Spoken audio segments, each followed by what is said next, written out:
Go Ji-hon dalam hati bergumam, tak peduli seberapa kerasnya aku berjuang, sepertinya sudah tidak ada harapan lagi. Ya, semua ini gara-gara orang itu, ketidakberdayaanku waktu itu, memang disebabkan olehnya. Cerita berlanjut, Go Ji-hon yang telah diliputi amarah begitu besar, tak peduli seberapa parah luka yang ia terima, tanpa ragu sedikit pun, Ji-hon menghukum mereka yang menghalangi jalannya, satu persatu dari mereka Ji-hon lumpuhkan, seperti tidak ada ampun bagi mereka yang menghadang, serangan demi serangan yang dilakukannya, layaknya seperti iblis yang haus akan darah. Meskipun sempat terkena pukulan, namun Ji-hon masih mampu berdiri dengan kokoh. Bahkan, ia pun membalasnya dengan pukulan yang sangat telak. Singkat cerita, Go Ji-hon pun berhasil mengalahkan mereka semua. Kendati demikian, ia masih tetap gagal untuk menjegal sosok pria misterius itu. Sementara di sisi lain, Na Kyung-ha bersama Direktur Kim, saat ini tengah mencari keberadaannya. Akan tetapi, betapa terkejutnya mereka, dikala melihat Ji-hon yang berdiri di antara tumpukan mayat. Namun, Go Ji-hon yang tampak begitu kecewa. Dalam hati ia bergumam, sekali lagi aku merasakan perasaan tak berdaya ini, bahkan malu karena tidak mampu berbuat apa-apa. Di saat yang sama dengan perasaan frustasi dalam diriku, hal ini membuat hasratku akan kebenaran semakin kuat. Beberapa waktu kemudian, Go Ji-hon yang tengah bersama Na Kyung-ha berkata, sekali lagi terima kasih banyak atas bantuannya. Na Kyung-ha menanggapi, yah, tidak masalah. Dia melanjutkan, ngomong-ngomong aku terkejut, keturunan dari Gokwang Group ternyata seorang polisi. Go Ji-hon tersenyum tipis, yah, aku sudah sering mendengar itu. Namun, di tengah-tengah percakapan, mereka dikejutkan dengan kedatangan Sang Ho yang membawa Seok Jeomal ke hadapannya. Sang Ho yang merasa sangat kesal, ia pun terus memukulinya bahkan hingga melemparnya. Kemudian, dengan nada ketidaksabaran Sang Ho berkata, Bapak baptis macam apa yang kau lakukan? Karena dirimu, Sang Beomku hampir saja mati. Go Ji-hon menyela, kalian berdua tenanglah. Sang Ho menimpali, tenang katamu, adikku hampir saja mati karena kebohongan orang ini. Apa aku bisa tenang begitu saja? Ji Hye menambahkan, itu benar, aku tak akan pernah memaafkan orang ini atas tatapan matanya yang keji. Terlebih lagi, dia telah berusaha untuk membunuh Sang Beom. Sementara di sisi lain, Seok Jeomal yang diliputi kepanikan berkata, hei, apa yang polisi lakukan?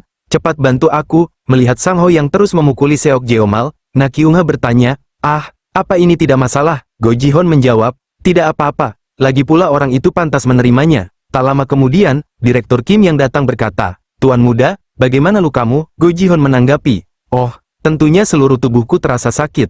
Orang-orang itu sungguh gigih. Direktur Kim berkata lagi, sepertinya Anda baik-baik saja, aku sempat khawatir dengan keadaanmu, tapi tetap saja, Tuan muda, tolong jangan terlalu memaksakan diri terlalu keras. Meski aku tahu, wajar bila kita membuat kesalahan. Go Ji-hon, dalam hati bergumam, yah, ini jelas situasi yang berbahaya, jadi wajar saja. Kalau satu-satunya teman dan sekretaris Go Ji-hon sangat khawatir. Dan mulai sekarang, aku juga harus lebih berhati-hati agar tidak gegabah.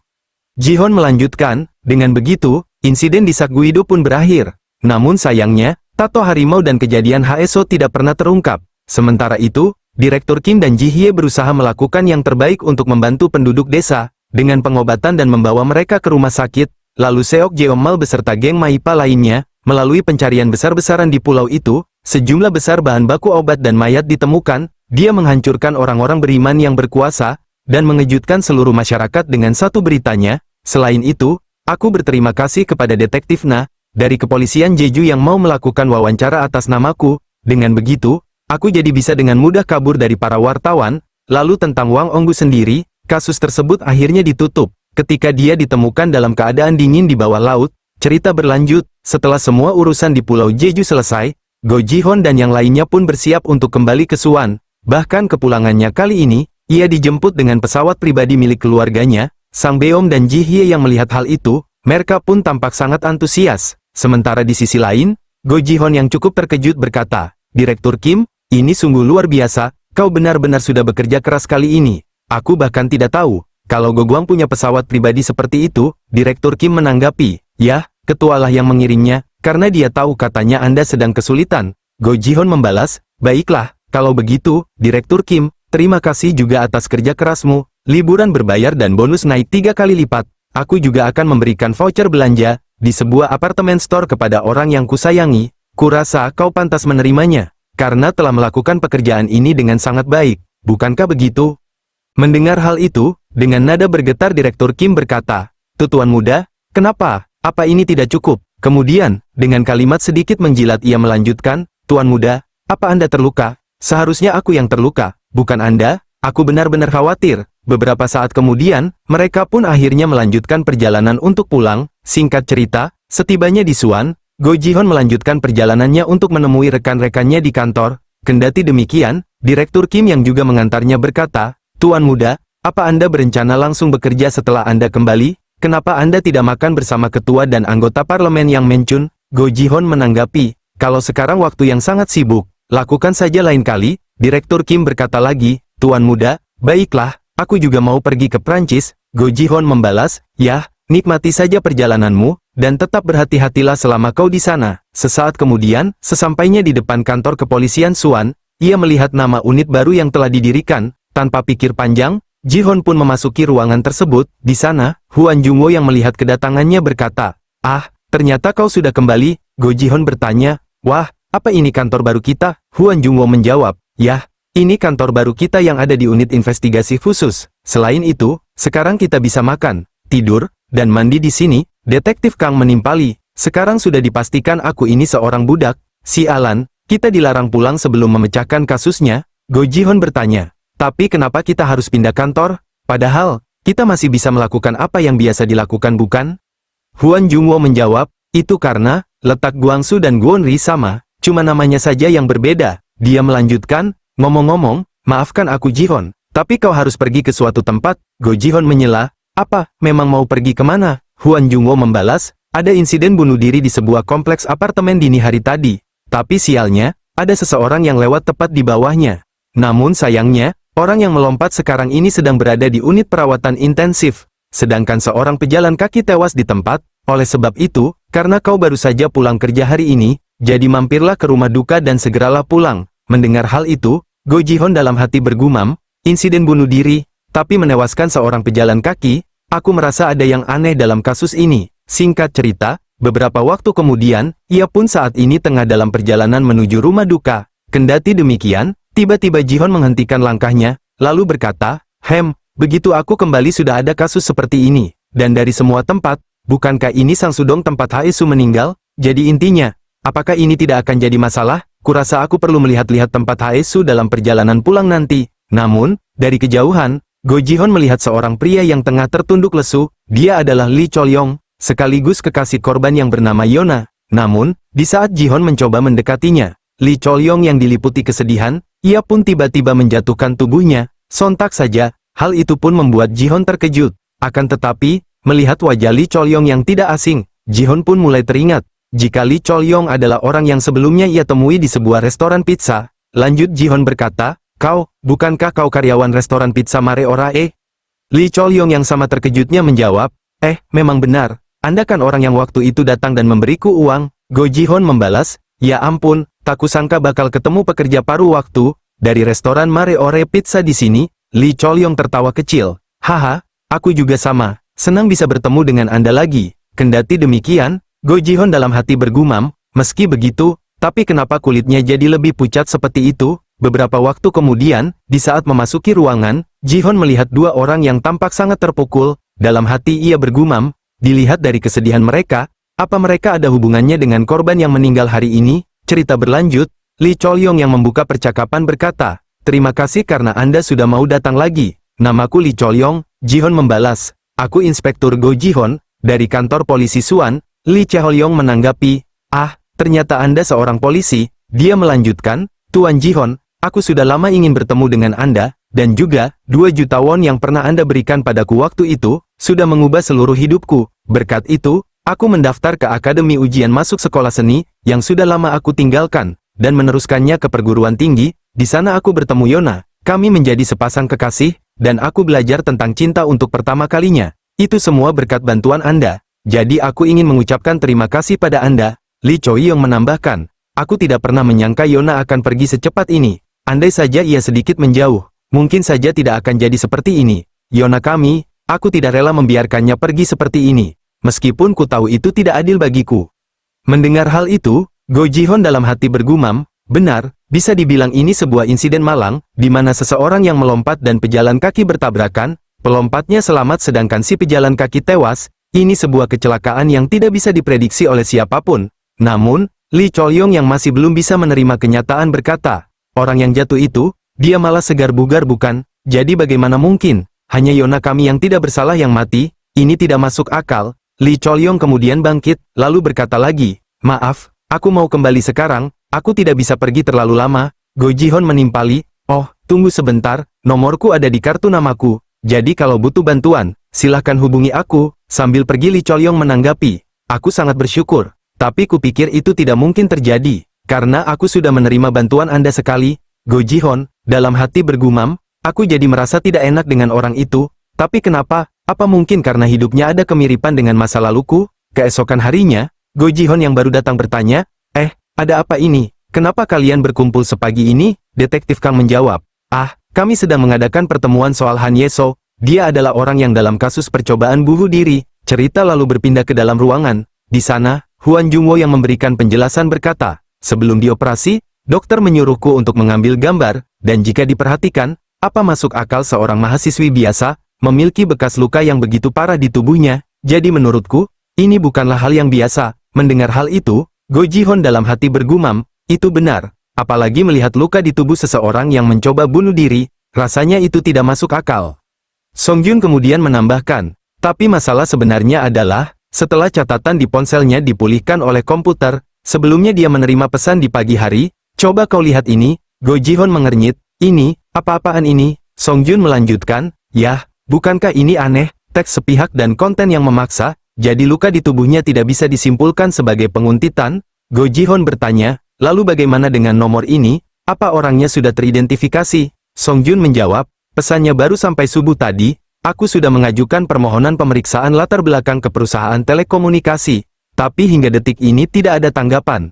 Namun, Go Ji-hon yang menemukan adanya sesuatu yang janggal berkata, tunggu sebentar, coba lihat ke sini. Di sini, kupikir mereka memanggilnya paman. Bukankah biasanya memanggil ayah? Song Jun menanggapi, kau benar, biasanya memang begitu. Go Ji-hon berkata lagi, maka ini sudah jelas, dia pasti ada hubungannya dengan pihak ayahnya. Ku minta sekarang, coba telepon ayah Han Yeso, dan tanyakan langsung padanya nomor siapa ini. Namun tak lama kemudian, Huan Jungwo tiba-tiba menerima sebuah telepon dari seseorang. Setelah panggilan itu selesai, detektif Kang yang tampak penasaran bertanya, ketua tim, kulihat kau menelpon sampai serius begitu. Memangnya itu dari siapa? Huan Jungwo menjawab, aku baru saja mendapat telepon dari ayah Yeso. Dia menambahkan, sekarang Han Yeso sudah siuman. Kalian pergilah ke rumah sakit dan minta keterangannya, sekaligus penjelasan dari dokter secara langsung.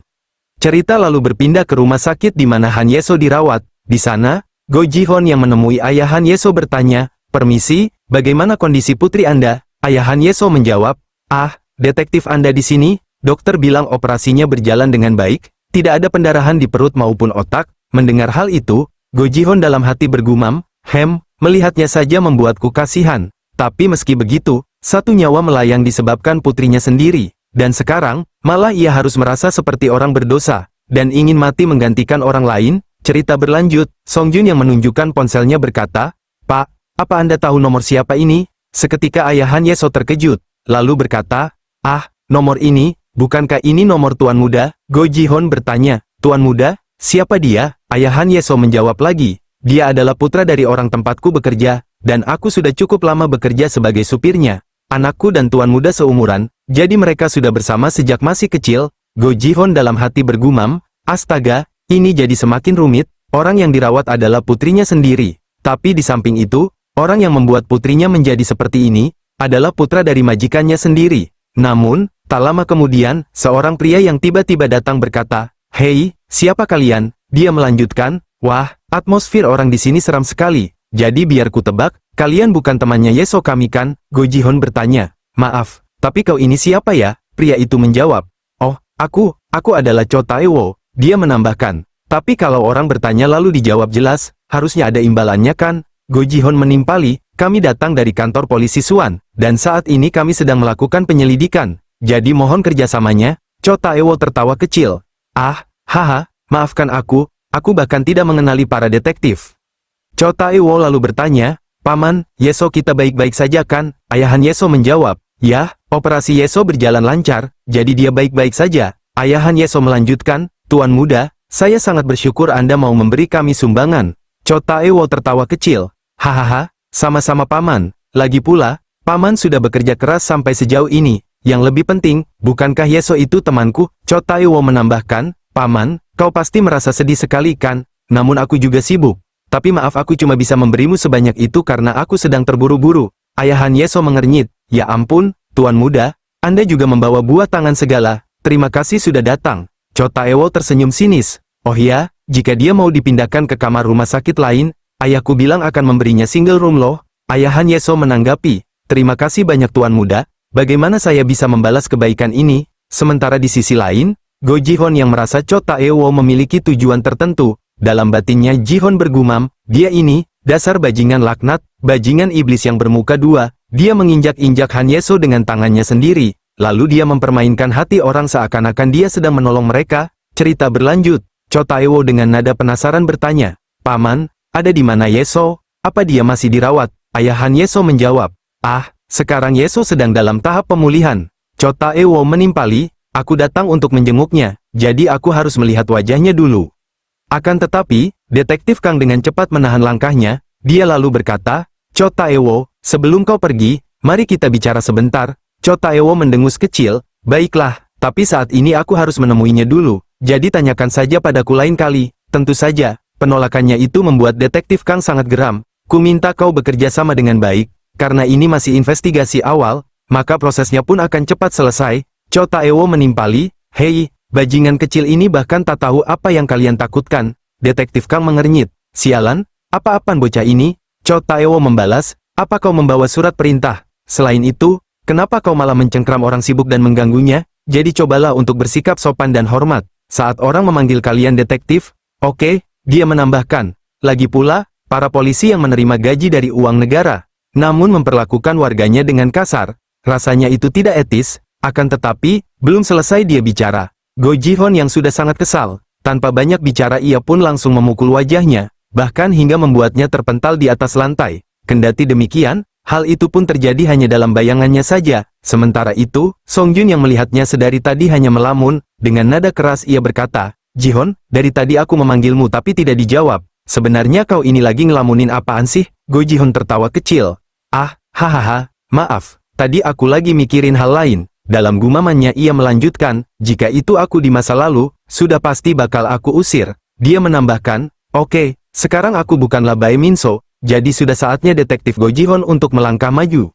Lanjut Go Ji-hon berkata, Cho Taewo, harap dimaklumi kalau penyelidikan diperlukan karena kejadian tersebut, atau mungkin, alasan kenapa kau terus menolak, karena adanya sesuatu yang menghambatmu. Cho Taewo tersenyum tipis, yang benar saja. Tapi baiklah, silakan saja, kita lihat apa hasilnya. Beberapa saat kemudian, Go Ji-hon yang mengajukan sebuah pertanyaan berkata, aku tidak bisa menghubungimu lewat telepon selama beberapa waktu, ada apa dengan itu? Cho Taewo menjawab, kemarin ya, ponselku hilang sewaktu berlayar ke Sungai Han. Tapi ya, nomornya masih sama kok, jadi jangan sungkan untuk menghubungiku. Go Ji-hon bertanya lagi, kalau begitu, apa hubunganmu dengan Yeso? Namun, Cho Taewo yang mencoba mengalihkan pembicaraan menjawab, wah, tapi detektif, ini benar-benar terlihat seperti sebuah drama. Sungguh keren kau menulis sesuatu di buku catatanmu itu. Dia melanjutkan, oh, logo polisi di bagian depan notebooknya juga keren. Go Ji-hon menimpali, harap bekerja sama dengan baik saat dalam penyelidikan. Aku menanyaimu bukan untuk bermain permainan kata,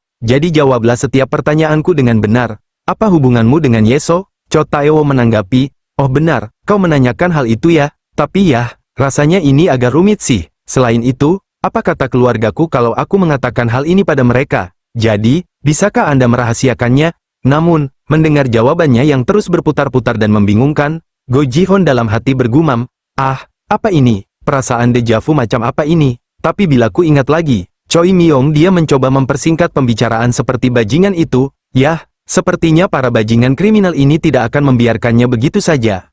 Kemudian, Cho Taewo yang mulai buka suara berkata, baiklah, aku yakin kau sudah memahami dasar-dasarnya, jadi izinkan aku menjelaskannya. Biar ku beritahu, kami ini sebenarnya sudah berkencan, Yeso dan aku sudah berteman sejak kami masih kecil. Tapi kami punya sedikit hubungan, oleh karena itu, kami sepakat untuk merahasiakannya. Dia melanjutkan, jika seorang pria dan wanita berpacaran, bukankah ada kemungkinan bisa putus? Tapi sepertinya agak sulit bagi Yeso, dia sampai nekat berbuat hal seperti itu. Detektif Kang menyela, tapi, jika dilihat dari isi pesannya, sepertinya kalian bukan hanya sekedar sepasang kekasih. Cho Taewo membalas, bukankah itu sisi rahasia yang diperlihatkan dari sepasang kekasih? Lagi pula, sebenarnya sih aku tidak ingin membicarakannya. Tapi jika kalian ingin mendengarnya, sebaiknya kita jelaskan di pengadilan nanti. Namun, secara tiba-tiba detektif Kang langsung menarik pakaiannya, matanya menatap tajam, lalu berkata, omong kosong, orang gila macam apa yang menusuk perut kekasihnya sendiri? Terlebih lagi, dari isi pesan yang kulihat kau juga merekam videonya, dan itu pasti kamera tersembunyi. Lalu tujuanmu pasti untuk memerasnya kan? Cho Taewo menimpali, apa aku pernah bilang aku mengambil gambar itu secara diam-diam? Dia menambahkan, oke, kau sudah memeriksa riwayat pesannya, tapi apa dengan begitu kau sudah tahu segalanya? Kurasa tentu saja tidak, aku cuma bilang bidikannya bagus, jadi tolong jangan melewati batas, apalagi pada seseorang yang sudah memberikan waktunya untuk kalian. Tapi kalau kalian masih merasa belum puas, kenapa tidak tanya langsung sama Yeso? Apa hubungan antara Yeso dan aku? Dan apa aku benar-benar berbuat sesuatu yang buruk padanya? Cho Taewo berkata lagi, Pak Detektif, tolong berikan kartu namamu dan pergi, dan juga, perkataan dan tindakanmu terlalu kasar. Apa yang seperti ini boleh untuk investigasi resmi? Jadi menurutku, kalian tidak punya sopan santun terhadap orang yang sudah memberikan waktunya untuk kalian? Go Ji-hon tersenyum tipis, bajingan tak tahu malu ini, gumamnya dalam hati. Ji-hon kemudian berkata, tunggu, kau mau pergi kemana? Sepertinya kau tidak bisa mengunjungi Yeso hari ini. Dia melanjutkan, karena aku baru pindah ke departemen baru, jadi aku tidak punya kartu nama, dan jika ada urusan, datang saja langsung ke departemen khusus di kantor polisi Suan. Cho Taewo mengernyit, apa maksudmu aku tidak bisa menemuinya? Kau ini ngomong apaan sih? Go Ji-hon dengan nada tegas membalas, dengarkan ini baik-baik, karena mulai sekarang, kau sedang diselidiki atas kasus pelecehan seksual, kekerasan dan pembunuhan, yang dilakukan oleh seorang tuan muda terhadap Nona Han Yeso, karena dia mengakui dengan mulutnya sendiri, kalau dia mempengaruhi kehidupan pribadi Han Yeso, oleh sebab itu, dia harus dianggap sebagai tersangka utama. Jadi, aku tidak akan pernah membiarkanmu untuk bertemu dengan Han Yeso. Maka dari itu, berhentilah bersikap konyol dan kembali saja hari ini. Tapi jika kau merasa ini tidak adil, bawa pengacaramu dan datanglah ke kantor polisi. Kemudian, setelah merasa semua urusannya selesai, mereka pun memutuskan untuk pergi. Sementara di sisi lain, Cho Taewo dalam hati bergumam, hah, beraninya dia menggertakku? Tapi bajingan sialan itu, di mana aku pernah melihat wajahnya ya?